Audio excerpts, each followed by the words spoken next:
kuno ku Nation Publications Limited ndipo program yake ndiya The Candidate kucheza ndi anthu ndithu amene apikisana nawo pa mipando yosiyanasiyana pa chisankho chimene chichitike pa 16 September 2025 ndipo lero tikucheza ndi Dr. Dalitso Kabambe, mtsogoleri wa chipani cha UTM. Dzina langa ndine Suzio Chitete. This is The Candidate, and today we are talking to Dr. Dalitso Kabambe, the UTM torch bearer. And indeed, the program aims at talking to candidates just to get to know their vision and what they stand for. Dr. Kabambe, here we are meeting, of course, for the first time. I've heard you speak in public places, political podiums. You stand for something, I know. You've shared your vision, but my very first question is, why you? Suzio, if that question was asked to the late Bingwa Mutharika, the professor, in 2003, many people would not believe what he would say. And I want to tell you this. As a nation, we've stagnated for a long time. Since we got independence in 1964, we have predominantly relied upon maize, tobacco, tea, and sugar for all our livelihood. Maize as a staple food, tea, tobacco, and sugar as our key exports. These things made sense 200 years ago, not now. There are a lot of unsmoking lobbies out there that are saying no to tobacco. There are health concerns against sugar and tea out there, and people are saying no to those. In their time, they made sense. Today, in the global market, they no longer make sense.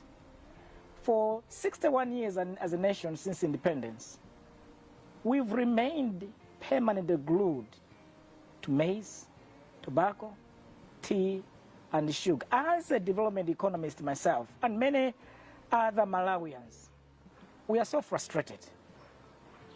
This country has to change. It's not true that we can permanently rely on these four commodities. The world has moved on. This nation has to move on. In my own view and honest assessment, leadership in this nation has failed us. And many of my colleagues, the youth, many women in this country, they're all frustrated. Three major things have dragged us down over the years. Number one is the issue of tribalism, nepotism, and cronyism. We've placed people that do not deserve in certain positions. They are just there warming up seats, getting paid, and not delivering at all, misfiring all the time. And we have lived under the mediocrity of misfiring all these years, and that's why we are unable to move forward. Secondly, corruption has been a serious challenge, and each successive government over the years has been perfecting this evil. And that's why today we can't talk of any development at all. And finally, as I said, incompetent, clueless leadership has been a challenge over the years. A combination of these three, Suzio, are the things that have dragged us down. And the country, it remains as it is today, where 75% of Malawians are poor, 91% are jobless, over half of Malawians are below the abject poverty line, and we see all these other challenges that are with us year in, year out. We can't feed ourselves. Many of our children cannot go to school. Our health service is what it is. Our infrastructure is what it is. So a lot of Malawians are so frustrated. And of course, you are also frustrated. I am one of the frustrated lots. So and I can tell you, saying frustration is your motivation? Frustration as a motivation? I can tell you that since I graduated from college, the following week, I was working in the Malawi government as an economist. Which year was that? That was 1998. And I left school February and joined government the same month. Started working as an economist. And I've worked for all these 23, 25 years in government, various positions, risen across the board. Just pause a bit. Yes. You've been part of government for 23 years. Yes. I want that to sink, to those that are watching us. And then your biggest problem is leadership, corruption, nepotism. This is what you've lived with as a civil servant as well.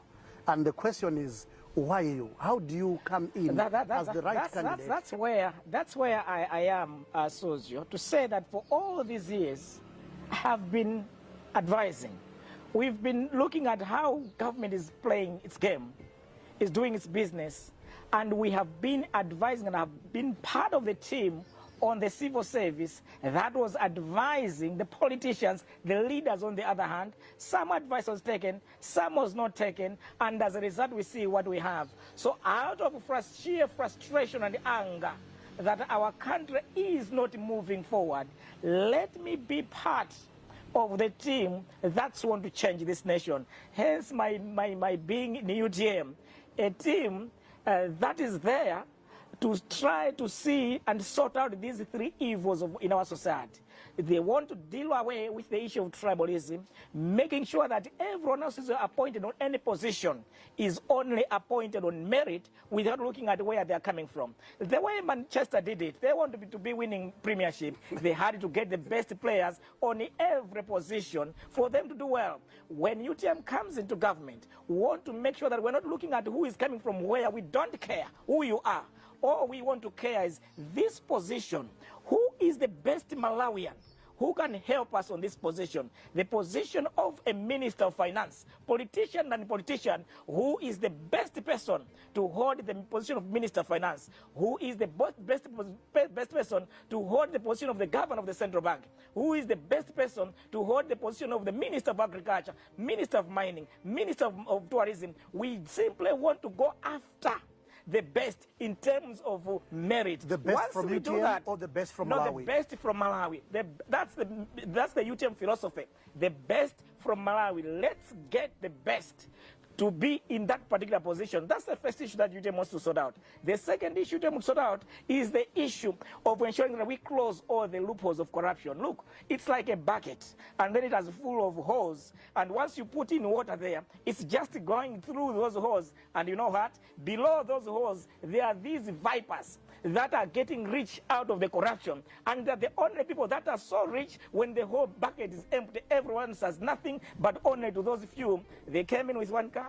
They came in with one house. They came in with just so much little in their accounts. Today, so many houses, so many lodges, and even other houses outside the country. Today, so many cars. Today, their bank accounts are fat when everyone else in the country has nothing. So UTM wants to seal up all those loopholes. Once we do that, it means that bucket is going to have better water and so forth. And then we have the economic revolution agenda to deal with the issue of leadership problem. We want to guide this nation into a better country. That's why when you ask us, UTM, we want to deliver that kind of government to Malawians. Look, every government in the world is put forward in order to address the problems that the people of that nation are facing and better the lives of its people. That's what you want to do. I want just to finish this, answering this question to you by saying that some of us as development economists, we have studied how every other country in the world has developed. I want to give you a very good example, practical example of maybe 2 or 3 countries that you may know very well. China, Malaysia, but also South Korea. So I can also add Singapore and others. These countries in 1964, when we were becoming an independent state in 1964, by per capita income, they were poorer than Malawi. Malawi, we had a $210 per capita per person earning 1964 versus China at $163 per capita per person. Today, China has moved from 163 to 17,000 per capita per person today. Malawi has moved from 210 to 550 per capita per person, $550 per capita per person. That shows how much this country has been dragged down over the years because of these problems. Let me get this very clearly. Assuming Malawi was progressive, it wasn't as it is today, you'd have no intention to compete for these elections. You wouldn't want to become president. Well, I want to become president, and UTM wants to come in and manage the affairs of the state so that we can make a serious contribution to this nation so that we can better the lives of Malawians. We can unlock the potential that this country has so that it can keep moving forward. By the way, it's a relay race, a torch. If there was a performing government, yes, we could still get it by way of a relay race. You have done your part, let's come in and do our part. Unfortunately for us, from September, we are getting a more or less bankrupt economy, and we have to sort out that first to see it grow and move forward. So I would still have contested so that I would be part of the relay race that takes the country forward. Thank you so much. Just to remind our viewers that we are talking to Dr. Dalitso Kabambe, UTM presidential candidate for the September 16, 2025 presidential elections. And this is inside the candidate. We'll be back after this short break. The program the candidate pano pa Nation Publications Limited ndipo tikucheza ndi mtsogoleri wa chipani cha UTM Dr. Dalitso Kabambe. Sidzina chilendo yayi takhati kuamva misonkhano ndi mfundo zawo ndipo akuti Malawi makamaka kwa iwo cholinga chawo nchodawombole Malawi zinthu sizili bwino ndi mmene mwafotokozera sikuti mwangoganiza ndikhale president chifukwa choti mwaona vuto pena pake koma mafani mvetsetsa kodi mulipo ambiri amene mukupikisana mwina mupikisana so chilukirapo chifukwa chani anthu akuyeno yang'ana pa inuyo ngati yankho Suzio, dziko la Malawi lili mavuto akulu. Tikudutsa mavuto akulu dziko lino ndipo mavuto awa I think itakhala nawo kwa nthawi tsopano. Dziko lathu sili kutukuka. Ndi dziko limene takhalitsa kwambiri kudalira foja, kudalira sugar, kudalira tea, komanso kudalira chimanga. Zinthu follows. Chimanga monga chakudya, tea, sugar, ndi foja monga zotumiza kunja. Koma nkhani yake ndina kuti zimenezi tinaziyamba kalekale ngakhale tisanatenge ulamuliro wodzilamulira tokha kuti ambodalira zinthu zimenezi.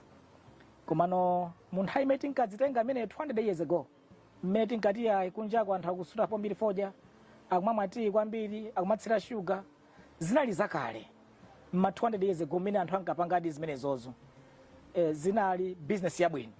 Koma lero dziko lasintha anthu ambiri akuti yayi foja ayi amaononga mapapu akuti sugar ayi nditiyo amabweretsa vuto la matenda a sugar ndi anthu ambiri zimenezi zazisiya sakudzigwiritsa ntchito.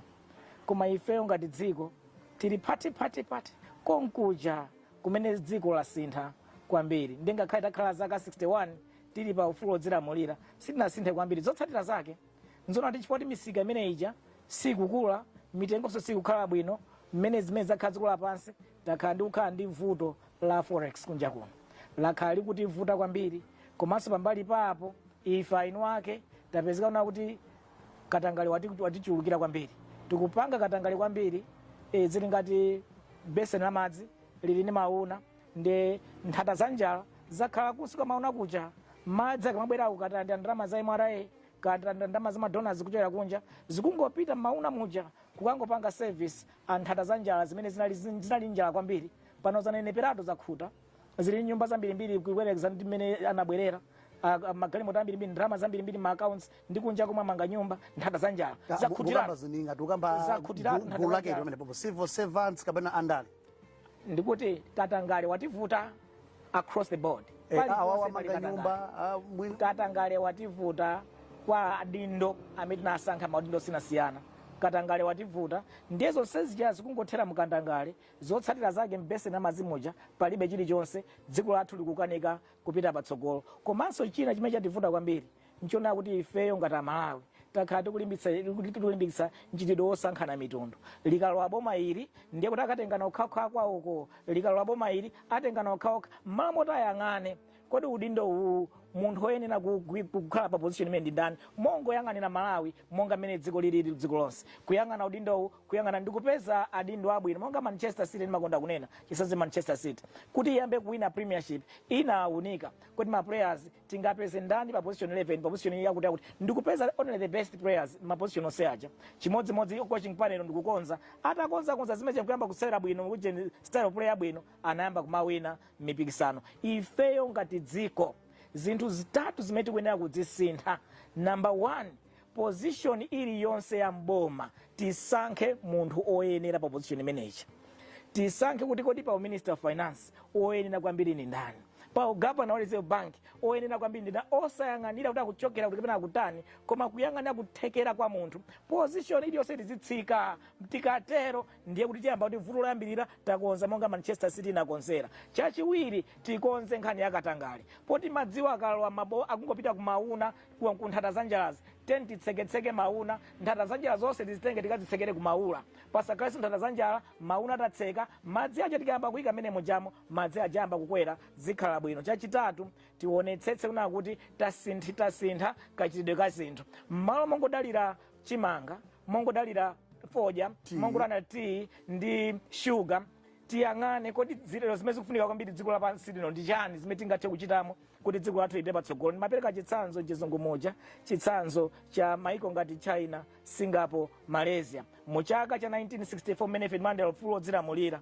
maiko amenewa anali apansi kuyerekeza ndi Malawi poyerekeza ndi chuma chimene munthu umachipeza pa chaka. Mu chaka cha 1964 malinga ndikalembera Malawi muno chuma chimene amachipeza munthu pa chaka linali equivalent ya $210 pa chaka munthu aliyense, pamene ku China inali $163 pa chaka aliyense. China anali osauka posa Malawi, anali osauka kwambiri posa Malawi. Anthu anjala kwambiri mu 1964 anali ku China, anthu osauka kwambiri pa dziko lapansi anali ku China mu 1964, pamene ku Malawi kunali anthu ochepa osauka komanso kapezedwe on average timapeza zochuluka kuposa anthu aku China.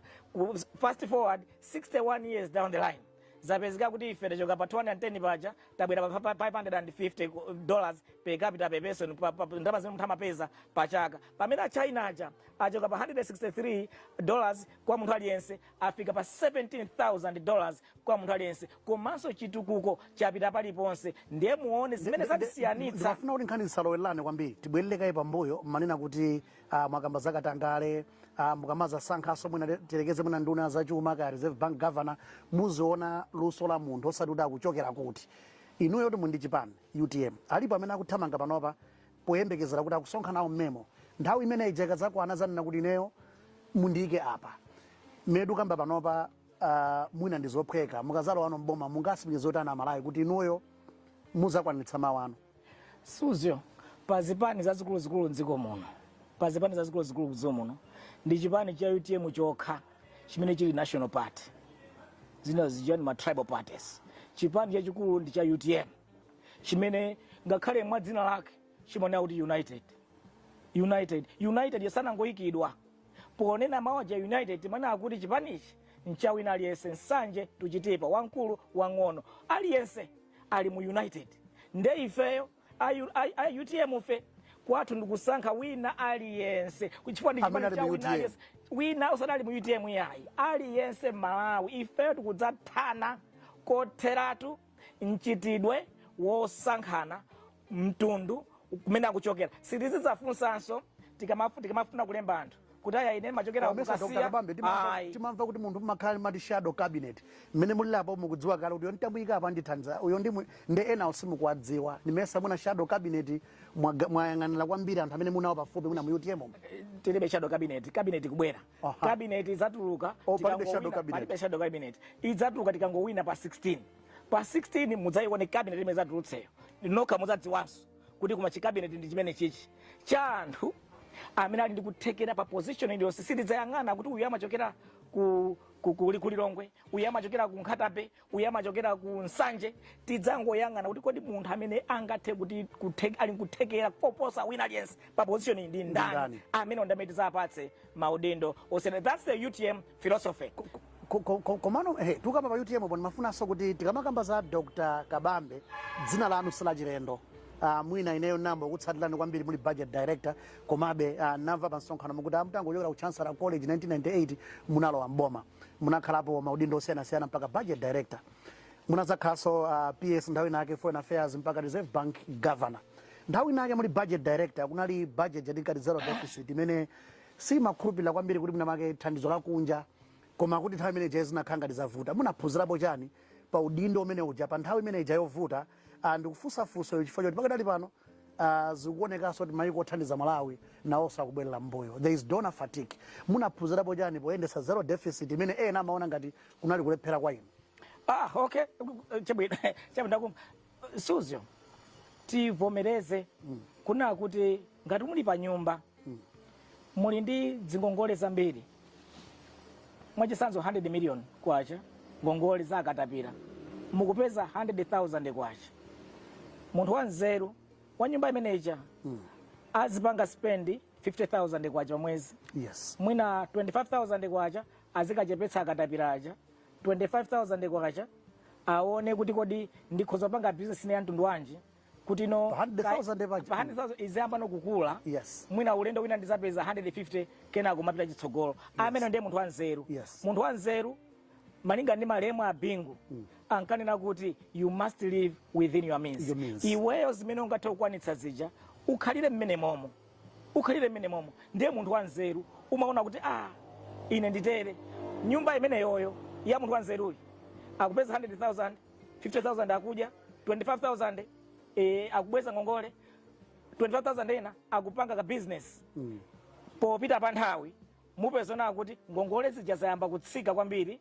Popita pa nthawi mupeza kuti income yake 100,000 ija yakwera mwene tuma business yati kumpatsa ndalama tambiri. Yes. Kenako umoyo wake wayamba kutsumphuka. Imeneyo ndinali philosophy ya zero deficit budget yonena kuti ifeyo we live within our means. Tionetsetsa kuti ife sitituluka kunja kukaja zinthu philosophy sizinabwere chifukwa azungu kapena othandiza dziko la wanyanyala. It was a philosophy yonena kuti ifeyo tionetsetse una kuti zingongole tili nazozi zikutsika. Komanso tikupanga invest mwene apanga invest ma business kuti income yathu mtsogolo idzakule zinazo tizapanga mtsogolo. Imene ndiye philosophy imene malemu a bingu anali nayo versus philosophy imene iliko pano imene kuicha kuti economics. Philosophy ya pano tikupeza ngongole 100 million malai kwacha, tikupeza 100,000 kwacha pa mwezi, tizidya 1 million kwacha pa mwezi. Nyumba hii malemu bingu amati dreaming in color.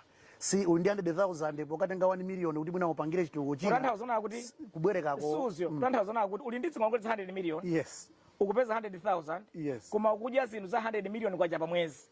Ndiye kuti mwezi uli wonse ukuenjezera ngongole 900,000 ku 100 million kwacha ija. Ngongole zija zimadzafika poti zimadza kupha. Ndi mmene zilili pano. Kuna kuti mmene amalowa munali ngongole ya 4 trillion malai kwacha. Lero mazaka 5 akhala kubwereka 1 trillion, 2 trillion, zaka 5 zija tafika ku 18 trillion muzaka 5.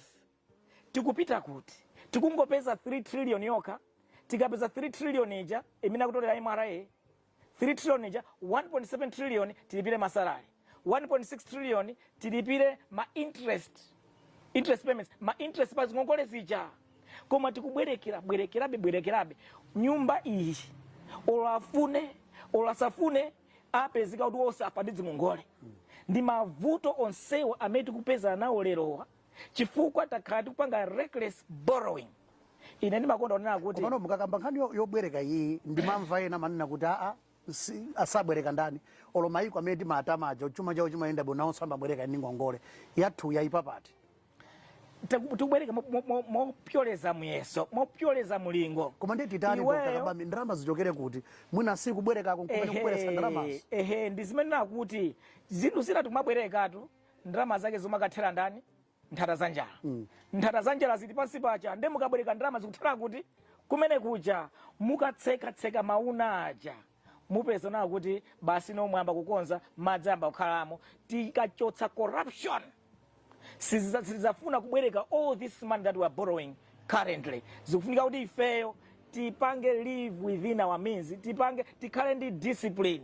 Tikakhala ndi discipline pakagwiritsa ntchito ka ndalama ndi step number 1 yoti ifeyo tipite patsogolo. Ndi munthawi imeneja ya malemu a bingu. Malemu a bingu anali so strict yakuti ife let's live within our means. Tikatolera tipange izi, tipange invest, tiyambe kubweza ngongole. Mukapanga zimenezi ya chuma chanu chimakhazikika, chimakwera. Mukakamba episode ya 2011-2012 tinadzakhala ndi Forex crunch. Forex crunch crisis 11-12 ija it was an exchange rate issue. Sinali fiscal issue. it was an exchange rate issue. And samatha kupanga separate, samatha kumvetsetsa. Amaona ngati it was a budget issue. It was not a budget issue. Pano, Forex property nayo pano, the fiscal issue. Koma 2012, it was not a fiscal issue. It was an exchange rate issue. Mukumbuka nthawi imene IMF apanga recommend. Bingu, anadzatenga bomali, 2004, ndalama ya kwacha, ili 152 kwacha to $1. Mukumbukira zimenezo? Yes, ndikubwezerenso mbuya pang'ono, mu 1994, mmene Kamuza machoka president, ndalama ya kwacha, anaisiya ili pa 152 kwacha, anaisiya ili pa 1 kwacha to $1. 1 on 1. 1 kwacha to $1. Chifukwa Kamuzu adakana mu nthawi yake yonse kuti ndalama ya kwacha igwe. Ndiye zaka zonse adakhala Kamuzu, ndalama ya kwacha inali 1 kwacha equals $1. Ndi chifukwa chake zinthu zonse mitengo yake inali yotsika kwambiri. Chifukwa Kamuzu anakuti sindifuna kuti ndalama ya kwacha igwe. Umati ukaenda ndi 10 kwacha pansika, umagula zambirimbiri. Anthu masalale ena amandi ya 25 kwacha, 30 kwacha, koma ndalama imeneyo chifukwa inali 1 kwacha to $1. Inali ya mphamvu kwambiri amatha kugulira chilichonse. Chimene chimapangitsa kukwera kwa zinthu m'Malawi muno, one major factor ndi nkhani ya kwacha. Ikagwa ndiye kuti basi zinthu dziko lino zikwera mitengo zisokonekera. Ndiye Kamuzu adayigwira kwacha, anayipanga fix kwacha. Ndi chifukwa chake mu chaka cha 1994 mina machoka, chifukwa anayipanga fix kwacha, sizimagwirizana ndi mmene zinthu zinalili pansika, sizimagwirizana. Ndi chifukwa chake anayipanga devalue, imayenera kuti itenge true market value. Market value kinakapezeka chama 15-20 kwacha mmene matha chaka cha 1994. Chifukwa imayamba kupeza no the true market value. Chifukwa anaipanga fix anangoigwira pa 1 kwacha equals $1. Chimodzimodzi malemu a Bingu.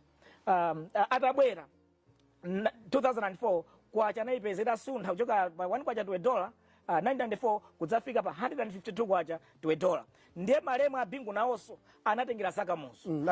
Anatenga Kamuzu, anaipanga fix. Yes. He fixed the kwacha. Anaigwira kuipanga fix. Ndiye anaipanga fix zaka zonse zimene malemu a Bingu anakhala president. Kwacha sina sunde tsiku limodzi. Chimodzimodzi ngati zinachitikira nthawi ya malemu Angwazi. Kwacha ije inapezeka kuti aipanga fix, sizikugwirizana ndi mmene pa market palili.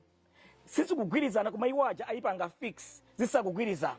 Ndeni chifukwa kinakhala ndi vuto la Forex lija. The Forex crunch mafotokoza. Forex crunch inachitika ija, inazachitika by 2011-2012, chifukwa ina kuti kwacha adayigwira, anaipanga fix. So it was an exchange rate issue, exchange rate policy issue, kuti mwatenga policy yogwira kwacha, yopanga fix kwacha, when the market does not support your fixing of the exchange rate. Imeje nali vuto, osati nkhani ya budget, amango ndipaka ina. Budget. Kutanthauza kuti mmene ndikumvetsera kwa inoyo zero deficit, imene anthu ena maidandala kwa inoyo, you learned something, and that valuable experience will help you to manage the economy better because you have the experience.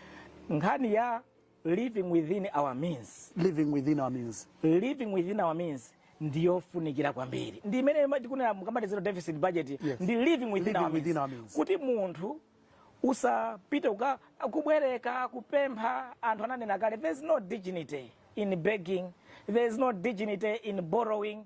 Borrow only for investment. That's what people say. But don't borrow for consumption. Amali nchere kunyumba kwata ndigane nchere iyayi. Koma ndi business hii ndikapanga ndrama ndikubwezerani ndibwereke ndrama pamene paja zikupanga sense. Ndiye the proper fiscal policy, you must live within your means. Live within your means and only borrow for investment. Imene philosophy ya Bingu, and I subscribe to that. Ningokumalizira suzu. Komanso muna ndi mwayi maka takamba kwambiri za zero deficit ngati mwina udindo mene munakhapo mboma ndi budget director. Afa munakafika mpaka ku RBM. Kumene makumbukira makamba nkhani ya inflation pa nthawi yanu. Ndi sana maliza kwa RBM suzu. Ndikubweretsere mbuya pang'ono. Ndifuna ndikupatse chitsanzo kuti zimene zachitikira nthawi ya Angwazi kumapeto kwawo.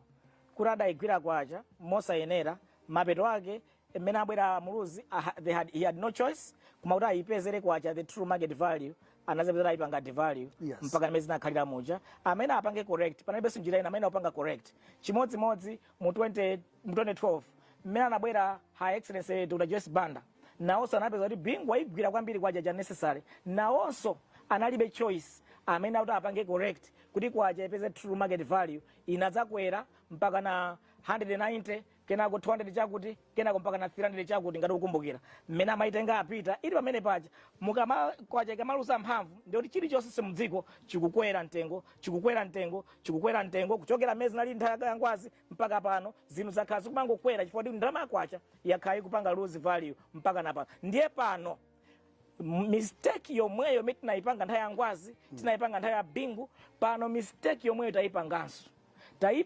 Taipanga fix kwacha pa 1700 kwacha ku official market pamene ku parallel ilikale pa 4000 5000. That is the mistake. We don't learn, we are repeating it again to akupangira dala afuna president amene abwere pa September pano ndame chizamphulukire chinthuchi chifukwa kwena kudzapeza kuti kwacha zakhale ndi true value adzayipange correct. Popanga correct paja zinthu zakwerenso kwambiri chifukwa kuti pano pa vuto lomwero tinalipeza 1994 tinalipeza 2012 ndilimene alipanganso create pano lipezekanso kutsogoloku, which is going to be a problem. Ndimafuna kuti ndifotokozereni kuti aliyense amene afuna president adzidziwa kuti pali vuto ili limene alikhalira angolisunga lizampulukire wina wake. You need to be clever, you need to be smart, you need to know how we are going to manage that situation when it comes to 16th September this year. Yeah, but there are also facts out there. I mean, when you're RBM governor, how you manage the issue of inflation, which is also an issue here. And I think immediately after the break, I want to learn from you just what was the magic that time and what is fading now. Thank you so much. So this is Nation Publications Limited, and you are inside the candidate. We are talking to Dr. Dalitso Kabambe, the UTM presidential candidate. Dr. Kabambe, mwagwira ntchito maudindo sena muno muli ku RBM nkhani imodzi zimene munakhanga ti mmanena pa misonkhano kuti munathandizaso kwambiri ndi nkhani ya inflation mene mmachoka pa udindo mene uja inflation mukuti ili ndi single digit pano pakhanga ti zinthu ndithu tabweraso mbuyo zinatheka bwanji. Suzio ndithokoza wafunsafunso limeneli ndakupatsa kale chitsanzo cha angwazi kuti angwazi atayigwira kwacha zinthu sizinakwere mitengo yake imene mukuyidziwira mucha. Atabwera bingu ayigwira kwacha zinthu sizinakwere mitengo inali imene nalili mucha. Ineyo ndili governor wa Reserve Bank ya Malawi ndinasankhidwa pa 17th April 2017. Nditalowa tinali ndi import cover ya less than 1 month. Kwacha inali pa 732 kwacha $20. Inflation mukwine nayi inali 27%. Ndiye monga nditena kale kwambira kuja chinthu chimodzi chimapangitsa kuti zinthu zikwera ndi kutaya mphamvu kwa ndalama yathu ya kwacha. Ndalama yathu ikakhala kuti si kutaya mphamvu basi zimakhala zili bwinobwino. Ndiye ndizoonadi ndalama yathu ija tinaonetsetsa kuti ili ndi mphamvu isatayike mphamvu zake. Muzaka zanga zonse ndinakhala governor wa Reserve Bank ya Malawi. Chimene chimachitika kwakukulu ndi zinthu ziwiri kapena zitatu zimene zapangitsa kuti exchange rate yanu ivute, ma reserves anu asokonekere. Mu economics timati supply and demand forces. Ndiye mmayang'ana kodi kuti tipeze ma dollars m'Malawi muno amapezeka mu njira ziti.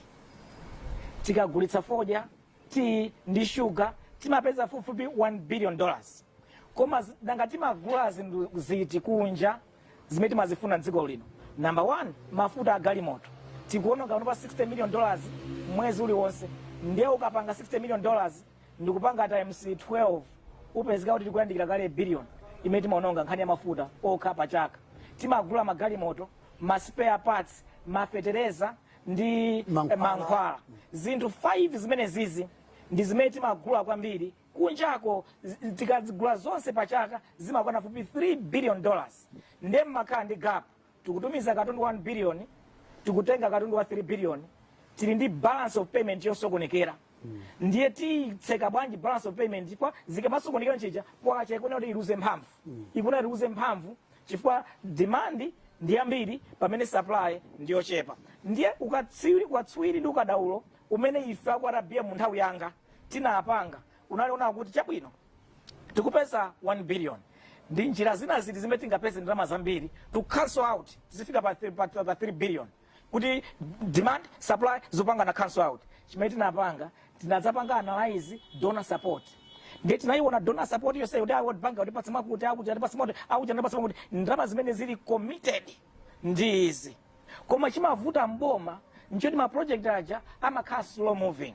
samaenda ndiye absorption je makhayo yochepa muna mkanapeza muna $80 million mwina mpeza ndalama zochepa ndiye nthawi yangaje unika World Bank yoka tinapeza kuli $2 billion zimene zali already signed amangofunika ma project implementers aja apange speed up ma project amene aja tinazapeza ku EU. I think there was also another kandi almost $1.7 billion mukasinda from euro to dollars, $1.7 billion kuyangana zimene zili slowly moving because of slow absorption of them projects. Tinazapeza ku USAID zambiri tinazapeza kuti ku defeat through GTZ and others, GTZ and others zambiri ndaba ndezo says ijatinazika template ndikumazipanga no monitor and push every implementer ndrama ziyati mazipeza zambiri mtango low I tag because nakasini mazidzo kale because of my life in budget then mazidzo kale ndiye tinango panga target those ones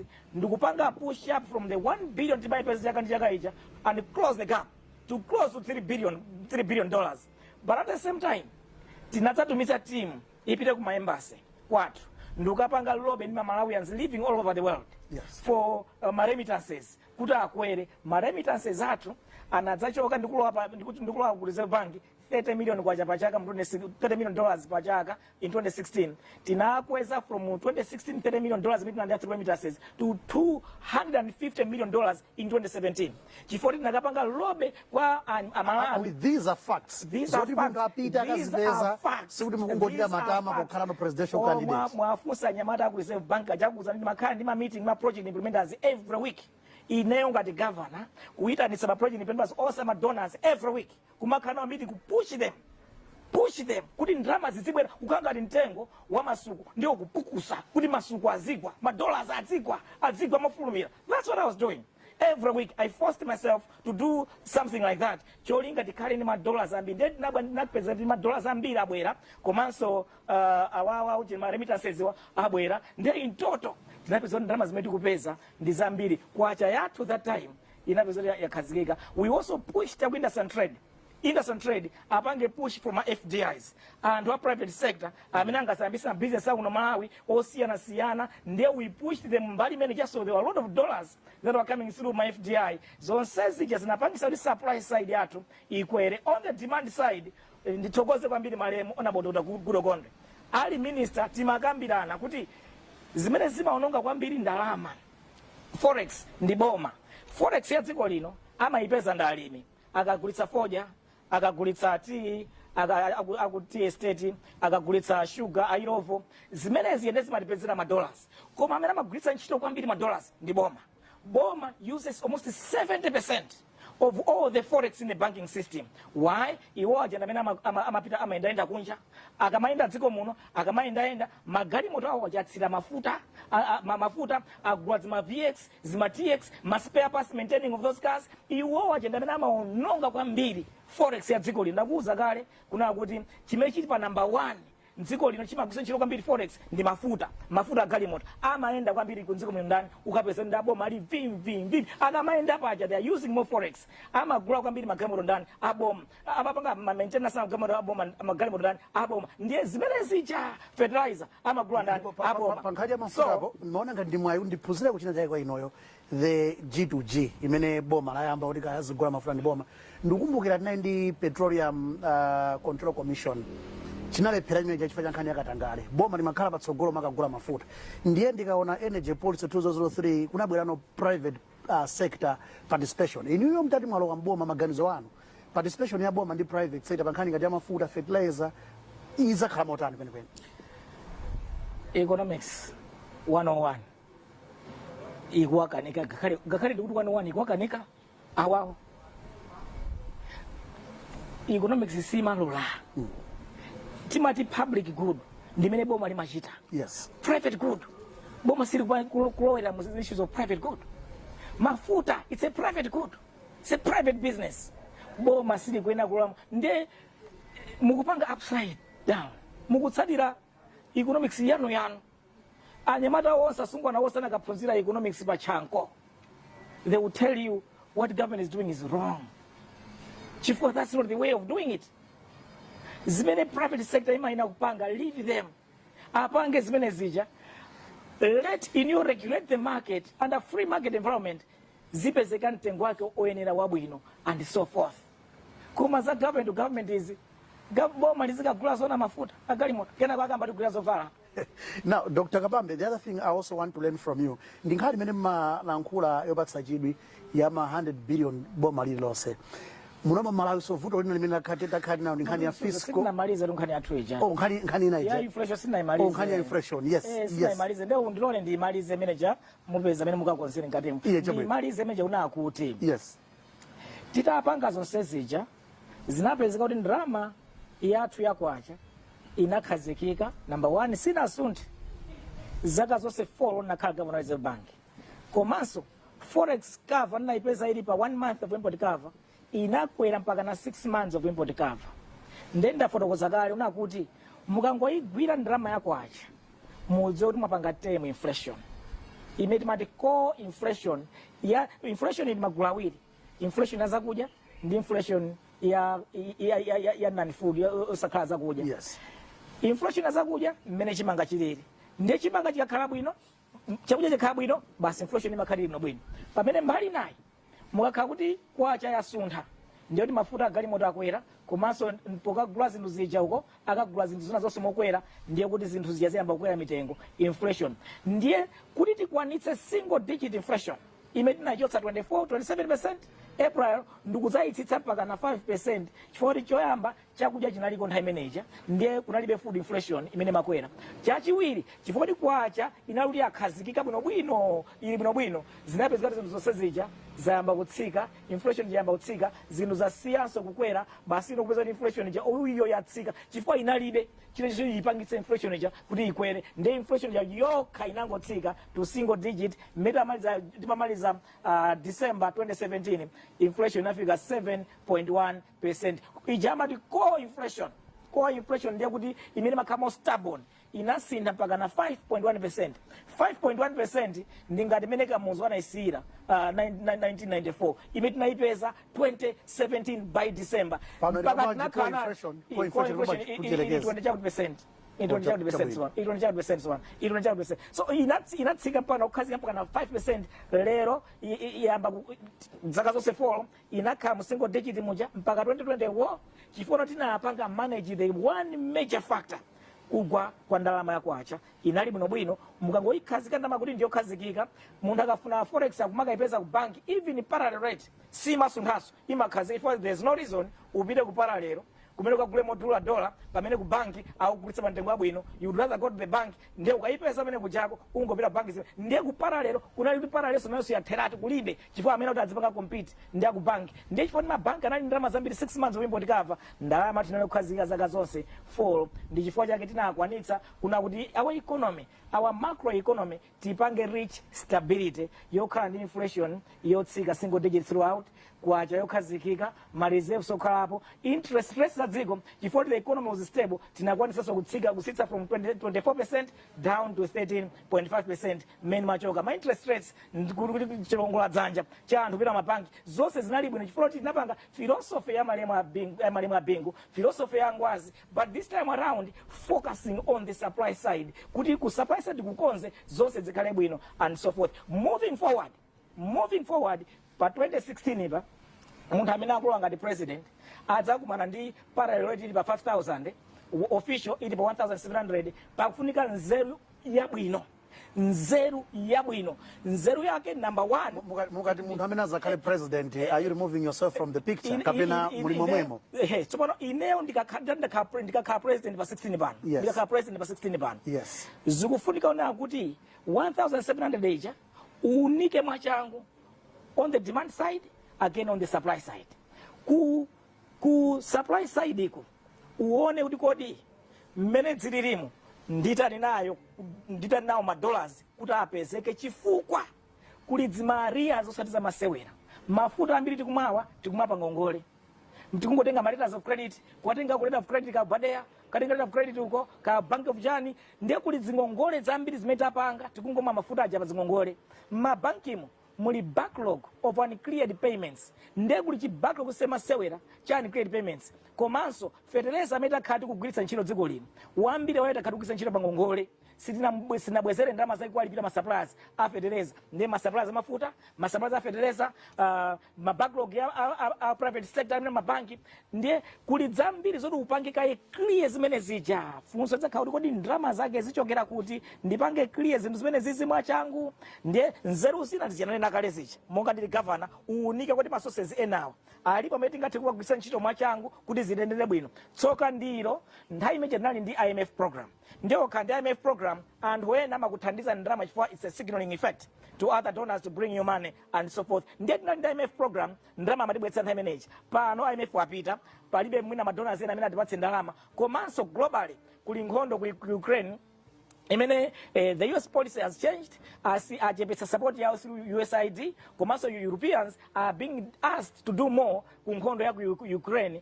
It means we now also abangaso cut back on their aid to other countries including Malawi so that they can support properly Ukraine. Then ndalama zoti zizibwera kunena kutithandiza zachepa zilizochepa which is different to 2017. Ndiye pakufunika ukadaulo waukulu woti pene patipanga motani. Ndiye chachikulu imene ngakuze Suzo. Nchona kuti pofuna kugwira kwambiri ndi apa paboma apa ndani akuti boma whilst alimi ndamene apanga forex apanga generate forex in this country. Yes. Ama igwiritsa ntchito ndi aboma uligwire boma ulifinye demand yake cut back magali moto achati chotse out magari moto ake ati magali moto aboma magali ma TX amaguliro achaka ndi chani ndi aziyendera chani anthu mukachosa magali moto aboma mupeze nzeru mukenda kupeza nzeru ineyo mukandifunsa ndikuuza nzeru yanga mupeze nzeru mafuta omati mwapatsa 500 liters a month 1000 liters a month chonsecho mukudziwa kuti tikugwisa ntchito mafuta ambiri ndichimene timatenga kwambiri kunja mupeze nzeru kuti sitingapitirire kugwisa ntchito ndi living within our means ija inayenera kwambira malemu a bingu ija tione kodi munthu pakhomo iweyo ukungopeza 100,000 ukupeza 100,000 chonsecho funa anako apita Bishop Mackenzie mulini nzeru mbenemo uzikabwereka nawo pasungofuna anako apita Bishop Mackenzie but to attract the right mind olopa khomo Suzio olopa khomo mmanena kuti pano tikumanga nyumba mmene tikumanga nyumba for this period tizidya nyemba tizidya masamba tizidya nyama apo ndi apo ambomawo aunike. How do we balance this? You were at Reserve Bank, you performed from what you have explained in terms of inflation, but also the benefits, I mean, according to you as Reserve Bank governor, zimakupangani motivated muzigwira ntchito. Nde how do you balance motivation ndi kusunga ndalama zoti saonongeke kwenikweni?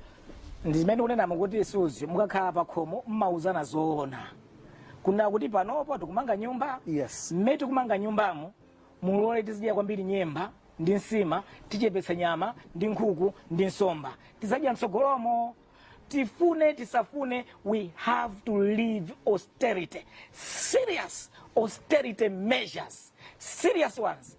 Pamene mungakwanitse mwachisanzo konvo ya president adzapeke chisanzo mamo kandi chikonvo chachitali kodi konvo isingachepe ikhale yochepa kwambiri mamo mokhala ndi ma ministers for the chakuti 30 chakuti kodi ma ministers simungakhala nawo 18 mamo tumiza anthu ambiri kuma embassy kodi simungakhala ndi anthu ochepa 5 okha ku embassy mamo kandi 400 people in embassies embassy by embassy simungachepetse mamo mokhala ndi ma PS 70 chakuti amene nawo pano simungakhala ma PS 18 okha for ma ministers muli nawo 18 mamo kandi ma directors over 1000. Is this your plan?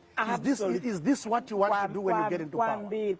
Kwambiri Suzio zikufunika tione budget ya boma ija. Yes. Actually I'm proposing doing a whole re-engineering of the public service. Muiunike position by position. Kodi position irrelevant kapena si irrelevant. Irrelevant kapena si irrelevant. What can we do with this one? What can we do with this? Kodi tingazikonze bwanji. Mbaji sanzo ku State House. Ku State House pano ndikumva kuti kuli anthu 1000 plus. Kuda kufunika anthu 1000 plus just to save the president and the first family. Or kapena tikoza kuchepetsa and do with a leaner team in the State House. Kodi ma ministers now akhale onsewa ma PS akhale onsewa. So mukoza kuunika mose muja kuchepetsa mukama chepetsa mukuchepetsa ndalama za magalimoto amaprado tax, mukuchepetsa ndalama za mafuta, mukuchepetsa maulendo, mukuchepetsa zambirimbiri. Cut back on all those things. Mukachepetsa ndikuti demand on forex yatsika, itsika igwirizana ndi what farmers are able to supply. Mukapanga balance that 1,700 kwacha dollar anuija, it will hold. Once it holds, going forward, now this is what I was telling Brian Banda before the goose say well. Going forward, ndalama tu kwacha kupangisa manyazi. 1,700 kwacha, zima 5,000 kuno manyama chitumba kutuka gule a small thing. Ndayaka munzu timainda 10 kwacha. Kugula chili chose on using 10 kwacha. Going forward, tikufunika a conversation as a nation. Kodi ndalama tumenia tera mphamvu panopa. Tiro la zipita be mwata mphamvu ngati chonchi kapati tipeze njira ina imetenga kupanga ku Zambia. Araona ndi kwacha yawo ili useless. Anapanga throw away 2 digits. Ku Kenya araona kuti ndalama yawo ya shilling ili useless. Anapanga throw away 2 digits. I'm proposing ifenso tikaikazikisa chumba chikakazika pano bwino tidzaiunike ndalama ta kwacha. Iyi yatha mphamvu. Tenti ipatse mphamvu. Mmene makandi patient ali ndi zotupa mimba. Yes. Ali ndi chotupa anzatu madokota amaphunzira kuti mimba iyi tusuli yangokula za nomo muli chotupa. Amaphunzira kuicheka mimba ija. Ndukachitenga chotupa cha kuchichotsa mundu kusoka bwino mundu khala bwino. Kwacha ija ndi chotupa. Mfwa mufuna ndalama zambiri. Ifeyo ma economy sanatiphunzitsa usukulu kuti ndalama yakhala ndi chotupa nyichija mukhoza kuitumbula tiicheke kwacha ija. Tichose chotupa chija kuchita yawo huko kuisoka kwacha ija ndikuibwezera kuipatsa mphamvu. Bwino zotheka mara pangira ku Zambia ndi ku Kenya. Chabwino kwambiri thokoza Dr. Kabambe chifukwa tigaira ndithu masomphenya mmene muganizira kuti mungayendetsere boma mukazakhala president kuyambira pa 16 September 2025. My very last question, and this one in just a minute, what will be your first 24 hours in office? If Malawians vote for you, the first 24 hours after being sworn in as the state president of the Republic of Malawi, what will you do first? Obviously, tiwayamba sozo ndikusankha cabinet. Ndiadzeona cabinet imene zasankhidweyo idzakhala cabinet which is lean, very efficient. Amadza khutira kuti tasankha munthu aliyense pa udindo wake omwenera amene atithandize kukonza dziko lino. First 24 hours. First 24 hours imene tasankha cabinet yokhutira bwino yabwino. Taonetsetsa kuti ku Reserve Bank tawapatsa malinganizo atsopano amene akonzera kuti kwacha tisinthe tizasintha timati mandatory policy, exchange rate policy tidzapatsa upangiri wakuti ayipange correct, mandatory policy ayipange correct, exchange rate policy ikhale yabwino. Tikatero tidzambe kuunika boma lonse tsopano. In the first 24 hours tidzakhala tikamabweramo tikhati tikudziwa kale chochita tikudziwa akupoti ndakhambo mati nezakatu 23 ndiye nalowa ndili apa mpaka napa chilichonse kuchidziwa amene mka PS na chikudziwa chilichonse kuboma komano cabinet in the first 24 hours. Yes. Kenaka ku Reserve Bank mauza kale zochita aku treasury so tauza kale mu that day fiscal policy yathu ndi going forward kwina kudzakhala no implementation zimene tikazipanga ndekuti in the next I think in the 3 to 8 months 3 to 9 months ndekuti udzapeza kuti kwacha yonse yakhazikika tili ma reserves zonse zamba kwenda bwino ma inflation yatsika back to single digit zabwino bwino tamba kwenda then tidzakhala no the real work begins in that 3 months 100 days ija tidzaonetsetsa kuti mtsonda tapanga the right investments ku mining tofauti tidzakeko 500 billion kwacha. No, I know Dr. Kabambe who should have actually stretched to other areas, but for now, in the interest of time, I know I was just interested in the first 24 hours. But we'll continue this conversation because we have a lot of ideas that you can actually share with Malawians, and you've answered the question, why Dr. Kabambe? No, thank you so much for your time, Dr. Kabambe. No, thank you so much, we really appreciate, but of course, I know you're facing the camera. Are you really confident, or we are talking to just another ambitious, presidential candidate? Who knows? They may not even win. Suzio, come 16th September this year, in just under 4 months, 112 days, the person you are looking at will be the president of the Republic of Malawi. Oh, thank you so much. No, this would be a point of reference that we spoke to him. We asked this question on this day, May 27, 2025. And indeed, we appreciate for your time, Dr. Kabambe. Wishing you all the best.